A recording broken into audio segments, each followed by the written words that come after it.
G2030 esperimentazio eta sorkuntza proiektu bat izan da. Eukiduen helburua izan da Galdakaoko eragile eta herritarrekin batera egiteko modu berrietan esploratu eta gobernantza berria eraikitzea.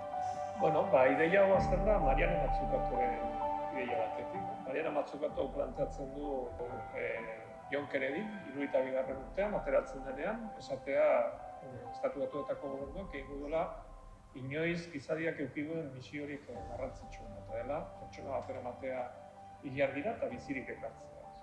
Orduan, Mazzucatok planteatzen duena da, ea hori, eraman ditzazkun gaur egungo erronka konplejoei. Azkenean, berak esatu ditugun erronkak, gizarte bezala ditugun erronkak, iaia dira pertsona bat ilargira eramatea bezain handiak, ez? Zergatik ez hau ekartzea. Posible dugu Mazzucatoren ideia aurreratu, posible dugu adibidez, Galdaka hori proposatu genien bezala Galdaka hori ideia hau garatzea. Eta plantatu ezakegu 2 misiorekin hastea, esperimentu bezala, ez? Galdakako udaletik argi daukagu, etorkizuneko erronkei aurre egiteko, ezinbesteko dela herriko beste eragile eta elkarteen inplikazioa. Erronka konplexuak ditugu eta konplexotasun horretan, daron arteko elkarlana behar dugu ikuspegi berriak sortu eta lan harreman berriak eraikitzeko.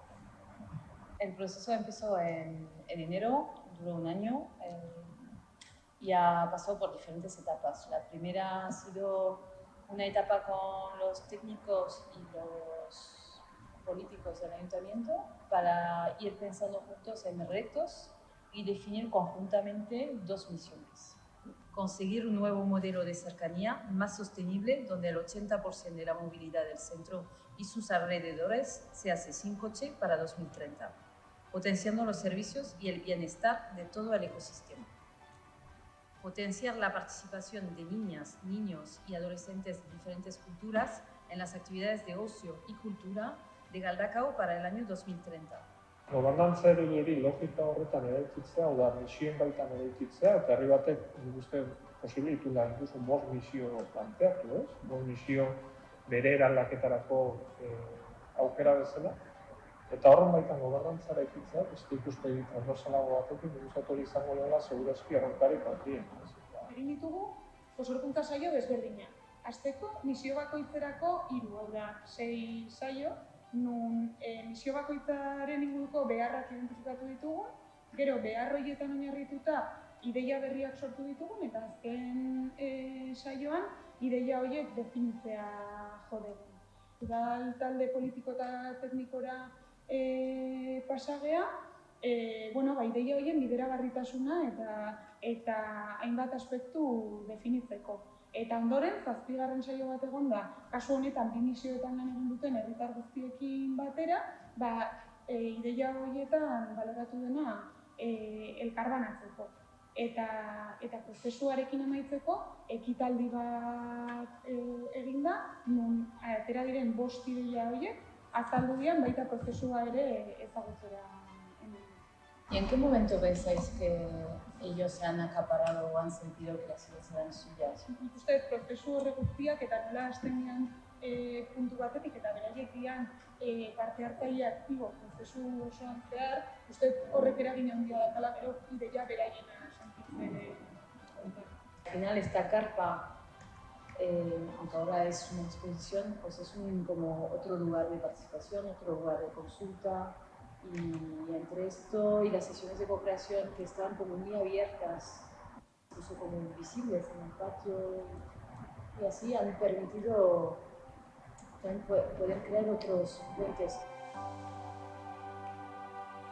Hori, bideo honek pixkat prozesua kontatu digu ez, eta guk eduki ditugun hausnarketak, eta orain ikusiko dugu beste bideo bat, ekitaldian beran aurkezpenean zentratuagoa ez, eta herritarren ere esperientziak edo behaien ikuspuntuak ere jasotzen dituna.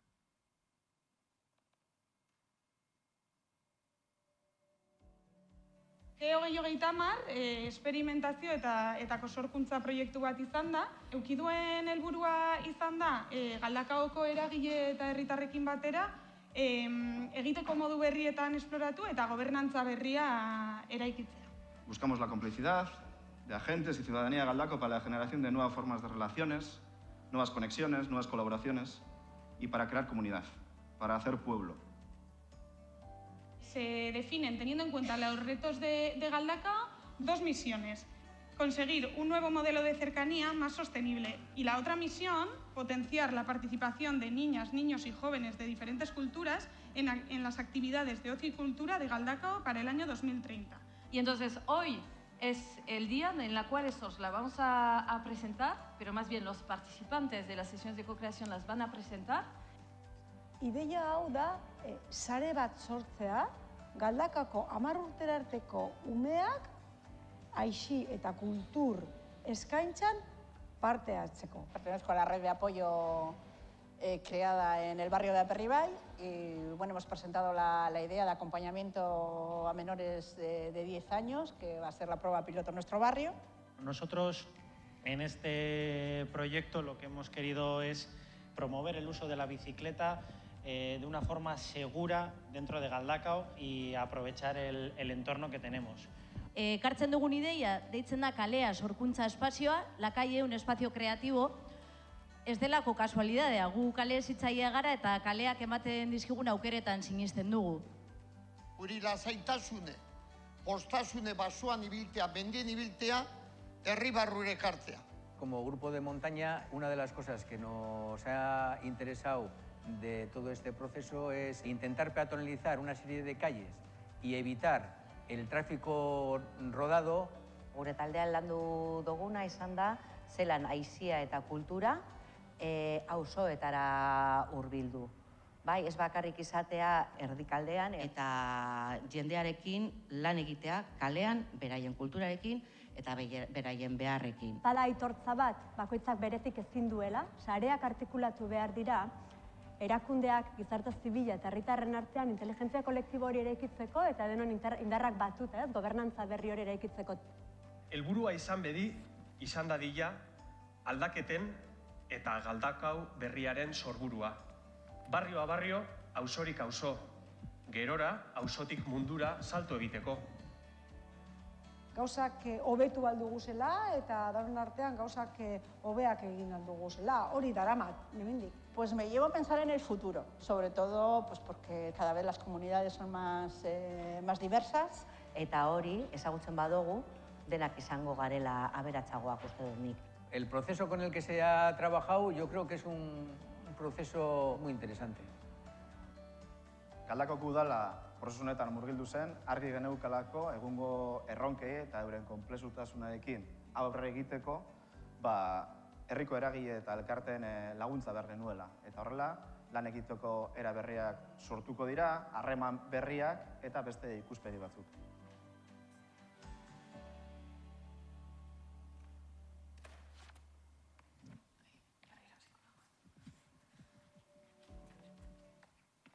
Bueno, gaur dakagu sorpresa azkeneko saioarekin alderatuta dela Inigo dakaula, Inigo Hernando, bera da Galdakaoko alkatea, eta eskerrak ematea, Arantzazura etortzeagatik, eta aurkezpen honetan egoteagatik iruditu zaigu interesantea dela bere ikuspegia jasotzea.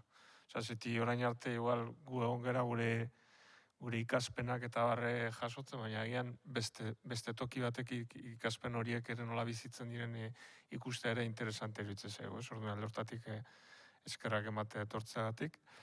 Eta igual egingo duguna da galdera moduan, ez? Gure artean galdetuko gera, gure artean elkarrizketa bat izango dugu, eta hor aterako ditugu ikaspen batzuk, eta horien inguruan ere hitz egingo dugu, bai? Eta igual lehenengo galdera, nola gonbidatua etorri den, Inigo, berari egitea, ez? Eta galdera da, Inigoren gana gu iritsi ginean proiektu batekin. Eta orduan da, nola iritsi zitzaizun zuri proiektu hau, ze ulertu zenuen proiektu honetatik, nola iritsi zitzaizun, ze sortu zizun proiektu honek, eta nun kokatu zinen iritsi zitzaizunen. Konfiantza esan da, lehenengo hitza izan zen, beste marroi bat. Baina ez, benetan.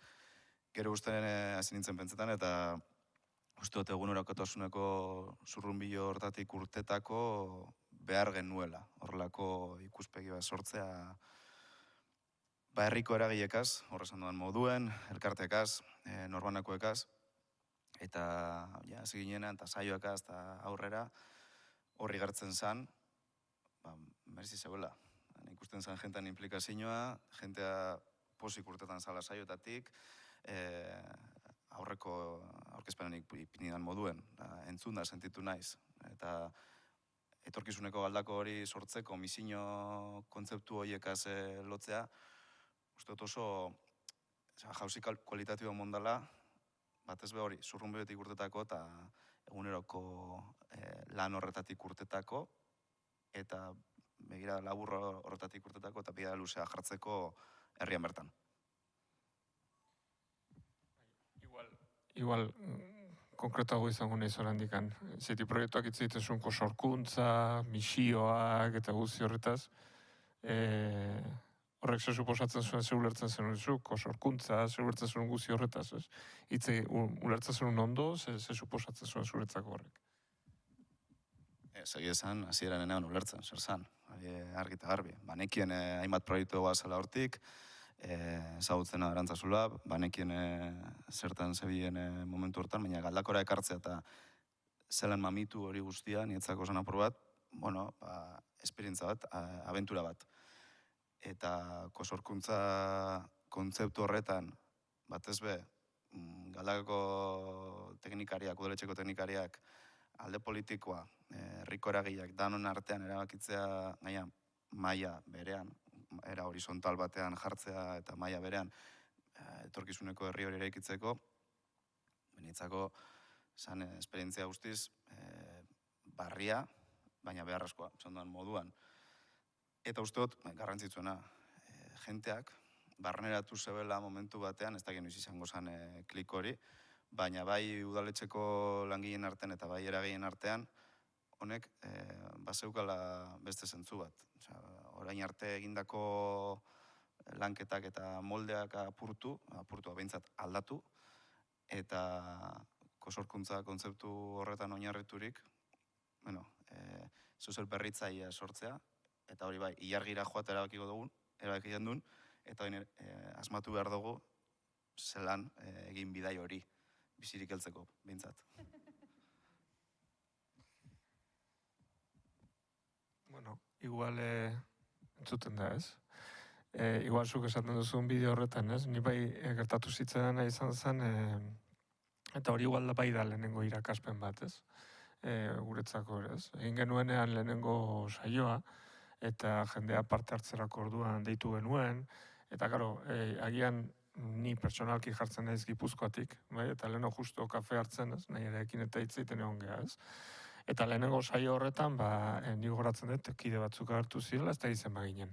Baina nire espektatibe horietatik, ez, ze puntuteraino, iristen ari ginen, iritsi behar ginen tokira, edo jende gehiago behar genuen, ez? Eta gogoratzen du gainera, bilkura horretan esan genuela. Gu jarraituko dugu, urrengo bilkuretarako jendea ekartzeko alen gehiago egiten, eta barrez. Eta gogoratzen dut inigok, ez? Nola plantatu zigun, saioaren bukaeran, hau galdaka horrentzako oso ondo dago, ez? Arrakastatxua da, ez? Eta ze puntuteraino gure struktura mentalek, ez? Eramaten gaituzte espektatiba batzuk izatera, eta ze puntuteraino egokitzen garen espektatiba horiek beste modu batera edukitzen, ez? Esan nahi dut horrekin horrelako prozesu batean ere, nahi gutxienez hor gertatu zitzaidena izan zen gero, nire burua berran egokitzen joatea, ez? Eta agian ez da hasiera batean dituen espektatiba horiek, baina ze puntuteraino espektatiba horiek ez diguten usten prozesua behar den bezala eramaten. Hau da, gure espektatibak esote diren gure limitanteak, gure baldintzatzaileak. Eta nola hori ere eraldatu beharra dagoen, ez? Eta uste ere ariketa bat egin genuela, guk geuk ere, gero bai Garazik eta bai Alesek beraien iritzia ematea, ez? Baina guk geuk ere ariketa bat egin genuela espektatiba horiek moldatzen, ez? Eta ze puntuteraino ere hori lagungarri izan da prozesuarentzako, ez? Duela egun gutxi hau preparatzen, eta Garazi Alesta Irun artean hitz egiten genuenan galera da merezi izan du, badakigu ez dela guk irudikatu genuen prozesua hasiera batean, eta prozesu horretan aldaketa asko egon direla, ez? eta galdera zen merezi izan du, eta gure erantzuna zen baietz. Zalantzari gabe, merezi izan dula eta gehiago orandikan, osaten genuena zen, puntu batera arte, inkluso hobeagoa izan zela. Galdaka horentzako hobeagoa izan zela. Gure hasierako espektatiba horiek berrogokitze horretan, bilatu genuela beste bide bat, galdaka hori egokitzen zena, Eta hor, nik uste, zuk esaten zenunaren bide horretin, aldaketa bat suposatu duela eta bar, guk ere aldaketa horretan ere jun behar izan dugu egokitzen, Baina hor igual eta garaziri galdera, Igual parte hartze hori ere nola ze utxune izan ditugu, nola burutu egun parte hartzea, eta hor galdera hori. Bai, parte hartzeari dagokionez, egon zan gauza bat, esango nuke oso nabarmena, eta nahiko adierazgarria gero gauzak nola egin ditugun definitzeko, Eta misioetako batek kulturaniztasunarekin daka lotura.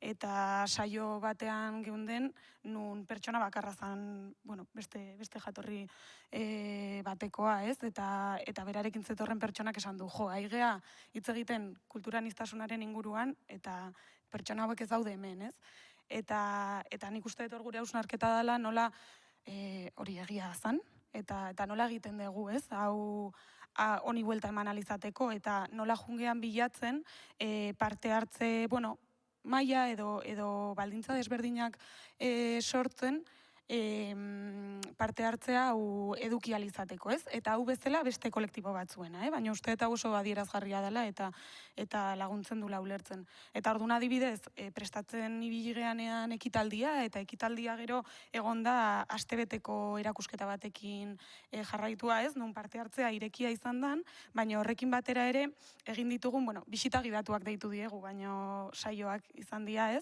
eta adibidez, erakusketa eraman genuen Aperri Baira, dala Galdakaoko auzo bat, erdigunetik urrunago dagona, eta hor dakate emakumeen sare bat, eta auzoan sare bat, beste jatorri bateko pertsonekin ere, Eta nola egin genuen saio bat bertan, eta gero beste egun batean, erakusketara bertara ere gerturatu zian pertsona jubilatuak edo pentsionistak, beraietako batzuk prozesuan parte hartu dutenak, baino denek ez, eta orduan hori ere aberasgarria izan da, eta gero merkatariak ere ez.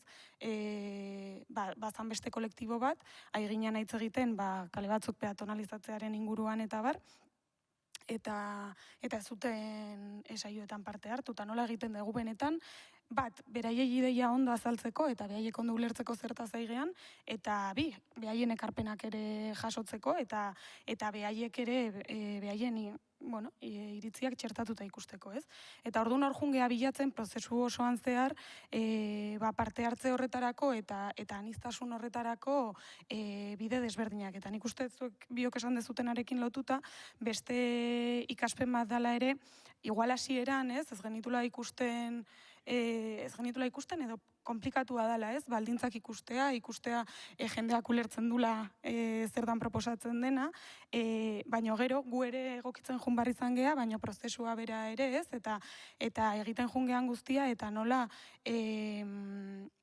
azkenean prozesuak berak egin duen baldintzak egotea proiektu aurrera eramateko, eta nola bideo batean esaten genuen bezala, azkenean prozesua bera aurrera jundan enean, eta parte hartzaile aktibo izan dian enean, ideiak behaienak izan dira, eta ezakiz fijatu zeaten bigarren bideoan aurkezten denean, baina ekitaldian horrela izan zen.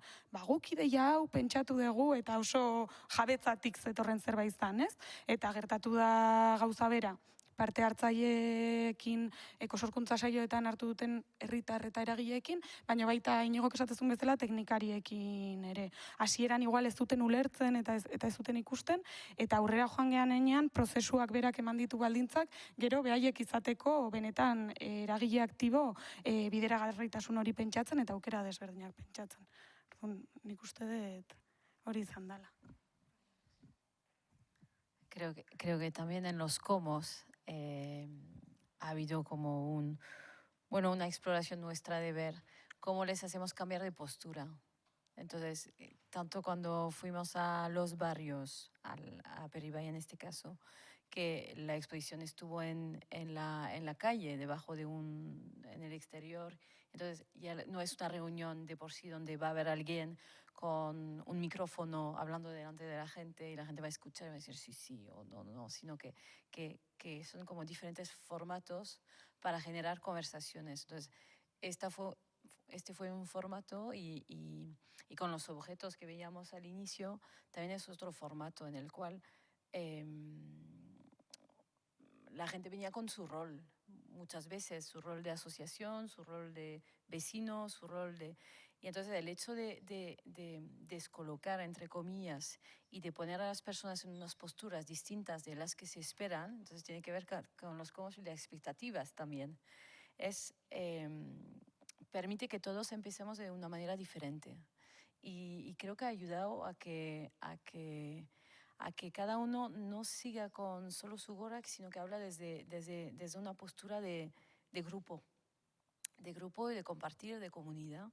Y eso ha sido interesante. Y luego, en lo que decías de las expectativas, Julen, hablaría también de como expectativas y también de flexibilidad, porque... Bueno, nos acordamos todos, y ellas también, al inicio teníamos un plan y la propuesta tenía su plan con su timeline y entonces ahora vamos a hacer esto y ahora va a haber esta reunión en la cual seguro vamos a definir la misión y vamos a empezar a trabajar y ocurrió, lo veíamos súper bien porque habían los presupuestos participativos y pensamos, oh, va a encajar perfecto con las ideas y pueden ir con los presupuestos participativos y de repente, ¡puff!, no encajó, ¿no? No encajó con el plan de unos, con otros, el tiempo, y tuvimos que repensar y al final, en vez de ser un problema, creo que ha sido como la oportunidad de poner el foco en qué es lo importante al final de todo ello. Y lo importante era experimentar, más que todo el mundo se entere, era experimentar de que busquemos si realmente esto de las misiones en un pueblo puede funcionar. Entonces, ha sido complicado, pero la flexibilidad ha sido nuestra herramienta para seguir avanzando.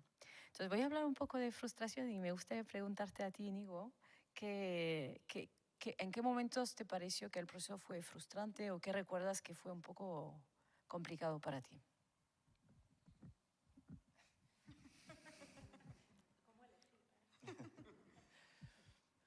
Zuk esan duzun moduan egon ziren momentu ez kritikoak, baina esateko, planeuta geneukana, ez dua ondo, edo ez dabil ondo irtetzen, edo baina malgutasun horrek, emon zegoen aukera, buelta bat emateko historia guztiari, eta aurrera jarraitzeko. Egon ziren momentuak, udaletxeko teknikariekin, batzuk zebila ikusten, euren lanarekin, adibidez, ustartu alzala, proiektu hau. Bide paralelo bat bilatu behar izan zen.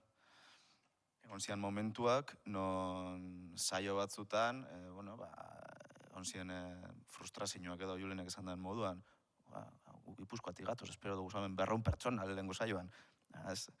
Bizkaia zen eta Galdakao bat. Orduan horrek, bebai, frustrazio horrek, igual, erlitate baino bat izango zen zeuentzako, nietzako, ni ondo nengoen eta posik. Eta batzutan, ni be frustrauta.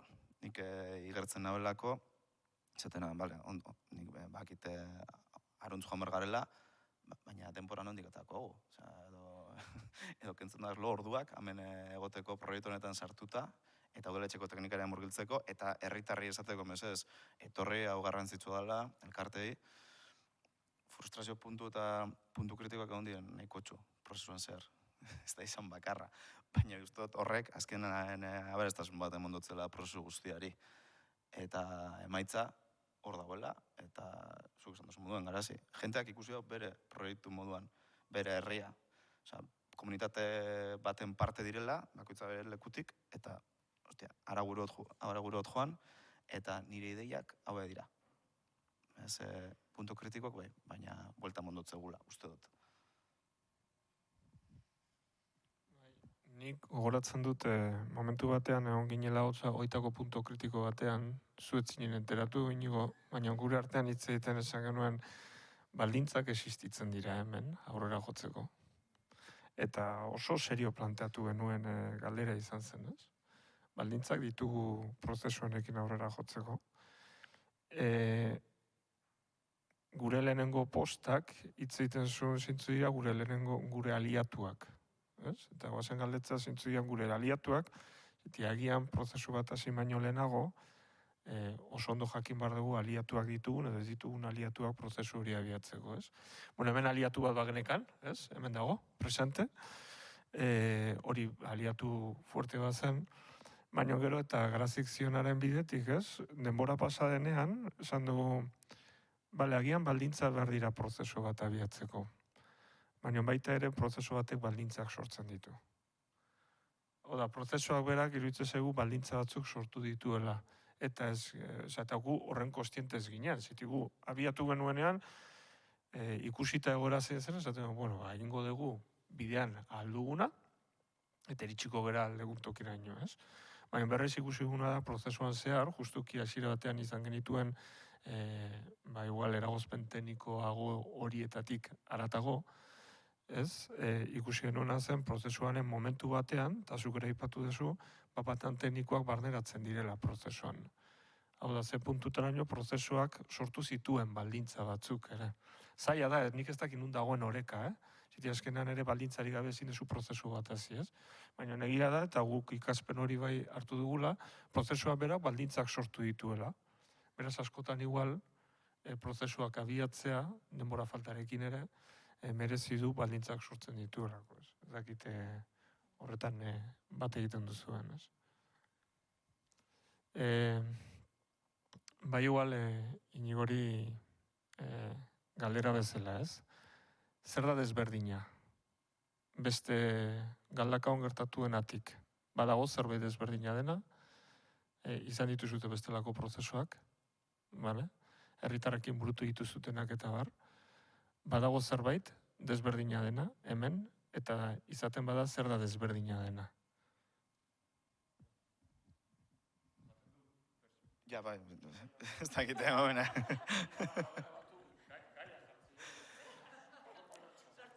Bai. Bani, ustez desberdina izan da, iruditan ikusi dana. Bai, guk udaletxetik abiatzen dugu prozesu parte hartzaileak, aurrekontuak eratuteko, auzoetan batzarrak egiten dugu, baina hemen oso helburu handiak zeuden tartean batean, aniztasun kulturalekin zelan jokatu hemendik urte batzutara, aurrekin batez be, eta bestea aldaketa klimatikoa datorrela, mugikortasunen inguruan aldaketa oso handia egongo dela herrian, eta hau ja esan erabakitzeko, 2023ko aurrekontuetan, nahi dute tenis pista bat, neure auzoan. Edo nahi dute ez, hau zen beste jauzi bat. Eta oso ezberdina izan da, batzar batzutan ikusten zen jentea oso anitza zen. Ez kulturalki, zuk esan duzu, edo jatorriz, hori, ia hobetzen guazen, urrengotako, baina horri ikusten zen, dantzatalde bat hitz egiten menditaldearekin, eta menditaldea hitz egiten enpresa elkartearekin, eta enpresa elkartea berbaiten, ez da egite, herriko irratiarekin. Eta danak, helburu berdinen begirada jarrite, hori izan da ezberdina, hori izan da jauzia, eta eurentzat be, hori izan da ni ustez ikusi hori, ostia, hau ez da betiko prozesu bat, hemen udaletxeak bultatuten dauena euren gauzak ataratzeko. Hau ja, nire gauza ere da. Beti da urrontasun hori, udaletxeekiko, normala danez, nire kanpoan egona zenean, etzako udaletxea beste kanpoko gauza bat zen. Baina, ja, behin barneratuta, jauzia hori izan da. Izan da, herri baten inguruan mugitzen garen hainbat eragile eta handiak, gainera, helburu bat jarri behar dutzegu herri honi. Eta hau ja pertsonala da. Uste dut batzutan, sentitu ere euren beharra udala laguntzeko. Batzutan esate, venga bai, ingo amaitzen zan saioa, eta oso ondo da historia, lortuko dugu, eta venga, apurka egin beharko da. Eta hor nik esaten, ostras, dabiz niri esaten, herritarrak dabiz esaten, venga, guazen udala laguntzera, helburu bat jartzeko 2030 begira. Guztiz desberdin izan da, udaletxetik eraten dugu zen beste prozesukaz konparauta. Ni horregaz geratzen naz. Arazoak arazo, eta denbora falta, hori izan da, gakoa.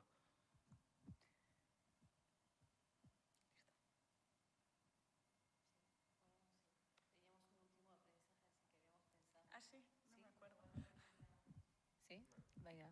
Pues el último aprendizaje o la reflexión que tuvimos pensando en este encuentro era que el hecho de haber colaborado entre las 3 empresas que somos con el ayuntamiento ha sido que también nosotros mismos hemos aplicado el proceso. Es decir, que estamos pidiendo a que la ciudadanía se mezcle y colabore entre ellos con entidades para lograr un futuro mejor, y nosotros nos hemos aplicado la cuenta colaborando entre nosotros para buscar el mejor resultado posible en el proyecto. Y que esto ha sido como otra bonita experiencia, aprendizaje y todo. Y así, creo que ya con esto lo hemos contado todo. Vale, claro, sí. Claro, vale, sin duda. Sí, muchas gracias. Ay, bueno, es que otra